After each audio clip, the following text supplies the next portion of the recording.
kalian minta nanti ya, kalian pulang ke rumah, kalian minta apa emak-emak kalian atau bapak-bapak, adik kalian pun boleh pakai aplikasi atau aplikasi scam atau pakai VPN. Itu tidak bagus teman-teman. Nonton, pokoknya kalian ngambil HP orang untuk nonton video kalian. Oke teman-teman, assalamualaikum warahmatullahi wabarakatuh. Jadi teman-teman, di video saya kali ini saya bakalan saling sharing-sharing ya, mengedukasi. Semoga bermanfaat ya. Dalam hal ini di video saya sesuai judul ya, bagaimana cara mendapatkan 4000 jam tayang dengan cepat ya. Yang cepat itu sangat ekspres ya, kayak Valentino Rossi, cepatnya secepat kilat gitu. Langsung tembus 4000 jam tayang. Jadi ini tanpa aplikasi, langsung saja ya, tanpa perlu panjang lebar. Oh ya, buat teman-teman semua, bagi yang sudah menonton, jangan lupa di like videonya. Bagi yang belum subscribe, silahkan di subscribe sekarang juga. Terus langsung ke inti videonya ya. Untuk mendapatkan 4000 jam tayang waktu tonton publik itu, ini bagi saya ya, pengalaman saya pribadi. Cara mendapatkan 4000 jam tayang itu memang hal yang sangat-sangat susah teman-teman. Ya, perjalanan aku sampai 4000 jam tayang dan sekarang belum ada iklan ya, lagi proses.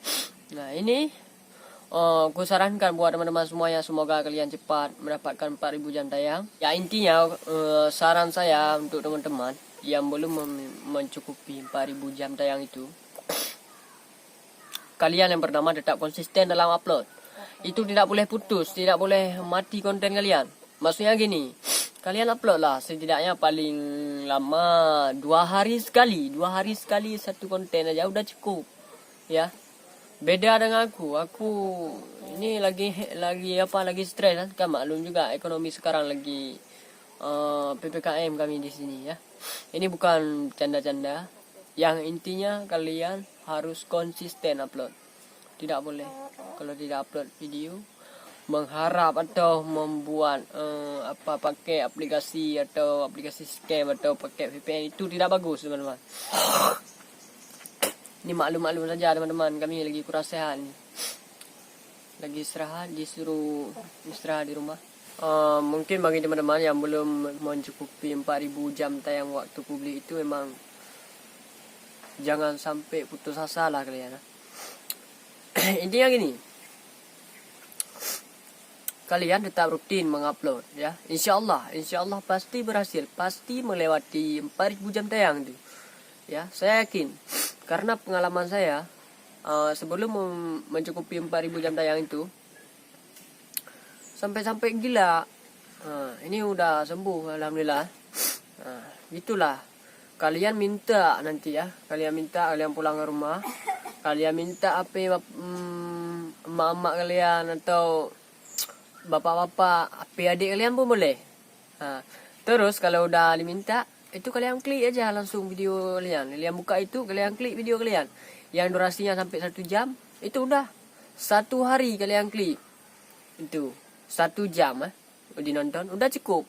Besok kalian klik lagi. Atau apalah kalian, kalau masih ada yang sekolah, kalian pergi ke sekolah. Kalau udah habis daring, kalian pergi ke sekolah.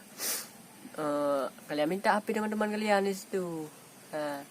Kalian klik lagi, kalian nonton. Pokoknya kalian ngambil HP orang untuk nonton video kalian.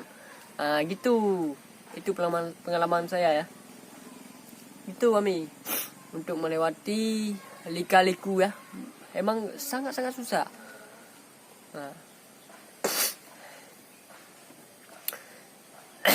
Dan saran saya, tetap semangat kalian. Itu semangat kalian jangan putus. Karena kalau putus semangat kalian, itu kayak putus cinta ya. Kalau putus kalau ya itu nggak seberapa. Yang sebenarnya saya emang sangat-sangat mendukung kalian untuk sukses ya. Kita sukses bersama-sama ya. Mungkin itu saja yang dapat saya sampaikan. Mohon maaf lah apabila ada kekurangan dalam video ini. Yang penting kalian konsisten dalam upload. Itu aja. Oke. Jangan lupa buat teman-teman yang udah menonton video ini, klik tombol subscribe ya, beserta loncengnya. Terima kasih. Kita jumpa video di selanjutnya.